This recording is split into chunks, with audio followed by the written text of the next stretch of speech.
Olá, bom dia, boa tarde ou boa noite, dependendo do horário que você esteja assistindo esse vídeo. Meu nome é Samuel Ponsoni e eu sou responsável pela área de análise de fundos aqui do Grupo XP. Estou aqui com a missão de tentar explicar para vocês os impactos dessa crise nos fundos de renda fixa, fundos multimercados e fundos de ações. Eu vou começar aqui pelos fundos de renda fixa e queria dar uma dica para vocês. Assistam o vídeo da Camila Dolly explicando os impactos da crise em títulos de renda fixa, porque isso vai ajudar você a entender muito mais fácil o impacto nos fundos de renda fixa. Eu vou elencar aqui algumas classes de fundos, não todas por conta do tempo, mas a primeira classe são aqueles fundos dedicados a títulos pré-fixados ou títulos atrelados à inflação. Geralmente são títulos públicos. O risco de crédito aqui ele é praticamente zero, é o risco de o governo federal não te pagar. Então, antes de tudo, já te digo que não precisa se preocupar em não receber esse dinheiro. Esse dinheiro, se você mantiver investido nesses fundos, até o vencimento dos títulos, você vai receber 100% dos seus recursos. O que acontece é que em momentos de aversão a risco, como é o presente momento, investidores fogem desses títulos que oscilam muito, buscando um refúgio nos títulos que não oscilam, como o Tesouro pós-fixado, por exemplo, o Tesouro Selic. E isso faz com que haja uma pressão vendedora no mercado, fazendo com que os preços caiam. Sempre que tem mais vendedores no mercado do que compradores, os preços caem. Isso para qualquer coisa que possa ser negociada, tá? Não é diferente com esses títulos aqui. Recomendação olhando daqui para frente. Se você estava alocado nesses fundos, agora seria uma péssima hora de se sair. Se você não for necessitar desses recursos pelos próximos 12, 18 meses, deixa lá que as perspectivas de recuperação dos preços são boas. Assim, há alta probabilidade de que esses preços se recuperem ao longo desse período. Se você está de fora e não tem recursos alocados nesses tipos de fundos, é um ótimo momento para você pensar em entrar. Eles podem te proporcionar rendimentos muito bons ali ao longo dos próximos 12, 18 meses. Se for alocar com um horizonte curto de tempo, 3, 6 meses, nem entra porque é provável que a gente veja essa volatilidade, essa oscilação continuar nas próximas semanas. Não dá para saber por quanto tempo, mas não é um investimento de curto prazo. Invista pelo menos no médio e longo prazo. Outro tipo de fundos que tem sofrido bastante são os fundos que investem não só em títulos públicos, mas em títulos privados também.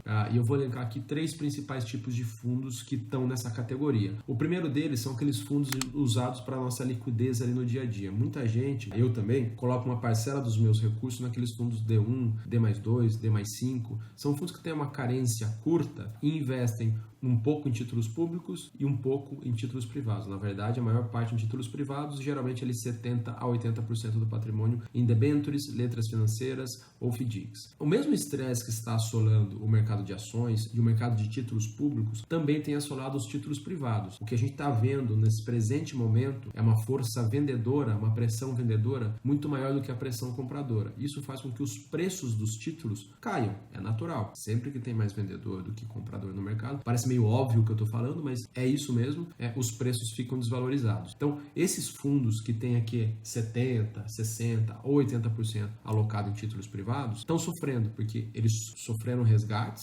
por 2 motivos. O primeiro motivo é para quem precisa da liquidez desses fundos no dia a dia, para pagar suas despesas, então é natural que tenha resgates. E o segundo motivo, pelo menos 2 motivos. O segundo são pessoas aproveitando os preços muito baixos das ações, ou dos fundos imobiliários, ou dos títulos públicos, e sacando desses fundos para comprar todos esses outros ativos de mais risco. Tem muito mais gente vendendo, sacando desses fundos do que entrando. Isso faz com que os gestores tenham que vender títulos no mercado, muito mais do que comprar, botando uma pressão para baixo nos preços. Então, o que a gente fala é que tem a tal da marcação ao mercado. Não quer dizer que esses títulos vão dar calote ou já deram calote e por isso os fundos estão rendendo negativo ou abaixo do CDI. É o que a gente chama de marcação ao mercado, um aspecto técnico que todo dia a cotação das debêntures ou das letras financeiras, ela muda de acordo com essa pressão compradora ou vendedora, assim como as ações mudam todo dia. Os títulos privados e títulos públicos funcionam da mesma maneira, tá? E como está tendo essa pressão de resgates, isso faz com que os preços sejam jogados para baixo e os fundos rendam abaixo do CDI. Olhando daqui para frente, que é o que todo mundo quer entender. Se você estava, mesmo assim, parecido com o que eu falei anteriormente, se você estava alocado nesses fundos e não precisa dos recursos no curto prazo, deixa lá agora uma péssima hora de sair. Por que é uma hora ruim de sair? Porque o retorno implícito desses fundos, se você for fazer a conta de como que eles estão sendo negociados, olhando o retorno implícito nos próximos 12, 24 meses, ele está nas máximas históricas dos últimos 2 anos. Se você for olhar os títulos públicos como um percentual acima do CDI, eles estão negociando com um prêmio muito significativo e isso é uma boa hora para ficar, se você já está alocado, ou para colocar dinheiro nesses fundos se você está de fora. Tem um item atentem aqui um detalhe extremamente importante. Esses fundos estão pagando mais, o prêmio dessas debêntures está maior, o que eles pagam sobre o CDI está mais alto, não é à toa. O risco aumentou. É provável que o Brasil entre em recessão, é altamente provável que os lucros das empresas caiam e, por isso, a capacidade de pagar suas dívidas também vai diminuir. É por isso que tem muita gente vendendo esses títulos. Como o cenário atual não nos mostra uma quebradeira geral e a maioria desses fundos investem em títulos privados de empresas de baixo a médio risco, não alto risco, é por isso que a gente não recomenda sair. Agora talvez seja uma péssima hora de sair. Essas empresas, provavelmente aquelas que tiverem mais dificuldades, vão lá bater na porta do banco para renegociar suas dívidas. Pega aqui uma lojas Renner, Localiza, que vão sofrer com certeza, mas é pouquíssimo provável que quebrem. Sim, nunca é impossível, né? Mas é pouco provável que quebre e tem muitos desses títulos dessas empresas negociando como se elas fossem quebrar. Talvez agora seja uma hora de aportar recursos e não sair. E eu queria falar aqui por último dos fundos de renda fixa internacionais. A grande maioria desses fundos, eles investem em títulos privados lá fora também. E a mesma dinâmica que assola os títulos privados aqui, assola esses fundos lá fora. Como é uma crise global, na Europa, na Ásia, nos Estados Unidos, na América Latina, não é particular do Brasil, a mesma pressão vendedora de títulos privados que nós estamos vendo aqui, a gente está vendo lá fora também. Isso bota uma pressão para baixo nos fundos. Tem um tipo de fundo específico internacional, de renda fixa internacional, que está conseguindo se sair bem aqui, mas não tem nada a ver com a dinâmica do seu mercado, do mercado no qual ele investe. São aqueles fundos que não têm a proteção contra a oscilação do dólar. São os fundos sem hedge, que a gente chama, sem proteção. Esses fundos, à medida que o dólar suba, eles sobem também. Eles caem por conta dos títulos privados, mas a alta do dólar foi maior do que a queda dos títulos. Então isso fez com que os fundos ficassem no terreno positivo. Falar aqui dos fundos multimercados. Vou elencar aqui algumas categorias, não todas. Os fundos multimercados de categoria que a gente chama macro são aqueles fundos mais flexíveis que investem em juros, em moedas, em renda variável, em commodities, no Brasil e fora do Brasil, sofrem em sua grande maioria porque vinham com um cenário para a economia otimista, tanto no Brasil quanto fora do Brasil.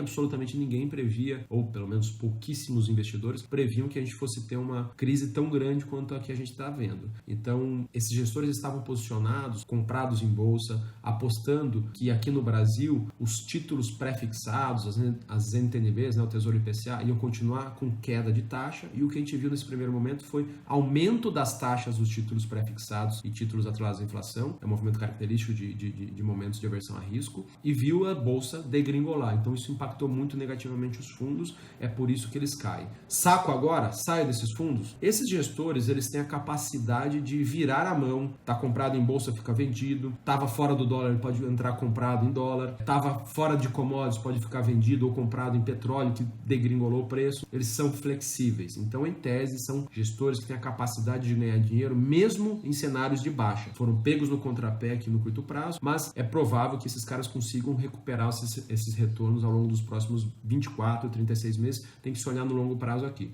Saco agora? Dado que estão os mesmos gestores lá, a mesma equipe, os mandatos de risco não foram quebrados e esse cara é flexível, obviamente eu não recomendaria sacar. Se você não precisa dos recursos no curto prazo, deixa lá que pode te dar bons retornos, tá? Queria destacar aqui também os fundos long short, que são aqueles que têm uma carteira comprada em ações e uma carteira vendida. Como a carteira comprada desses fundos estava maior do que a carteira vendida, eles acabaram sofrendo também. E por fim, os fundos multimercados internacionais. Na grande maioria, tinham cenários mais otimistas com relação à economia global e foram pegos no contrapé também. Os que sobem são aqueles fundos que tinham a exposição ao dólar, como eu falei, aqueles sem hedge. O mesmo benefício que os fundos de renda fixa sem proteção, sem hedge, tiveram, esses fundos também tiveram por conta da alta do dólar. No geral, sofrem por conta de um cenário mais otimista. É provável que esses gestores tenham a capacidade de virar a mão, de otimizar o portfólio para o novo cenário, para o novo ambiente econômico. Se você não precisa de dinheiro no curto prazo, deixa lá, o seu dinheiro está em boas mãos para ser recuperado nos próximos 12, 24, 36 meses. Por fim, queria falar dos fundos de ações aqui. Os fundos de ações talvez seja um pouco menos difícil de entender, caem por conta da bolsa caindo como um todo. Tem dois grandes tipos de fundos, os long bias e long only. O que são os long bias? São aqueles que têm uma carteira comprada em ações, eles têm um viés comprado, e eles têm uma carteira vendida. Só que essa carteira vendida ela é bem menor do que a carteira comprada. Diferente dos long short, que às vezes essas carteiras são iguais, ou a comprada é um pouquinho maior, maior, nos long bias ela é bem maior do que a carteira vendida, e ultimamente esses gestores estavam bem otimistas, então essa carteira comprada era bem maior, fez com que os gestores sofressem. Os gestores long only são aqueles que ficam só comprados em ações, sofreram também. Olhando daqui para frente, estamos talvez no pior momento da bolsa dos últimos 12 anos. Desde 2008 não víamos os preços tão estressados assim. Se você tem capacidade de manter os recursos por 3, 4 ou 5 anos, agora é uma hora de deixar ou aportar dinheiro nesses fundos. Não saia. Se você não precisa dos recursos, não saia. É um péssimo momento para sair. Enfim, gostaria de agradecer aqui o tempo de vocês. É um curto espaço de tempo, mas espero que todos fiquem bem e que isso possa te ajudar nos seus investimentos. Um forte abraço. Tchau, tchau.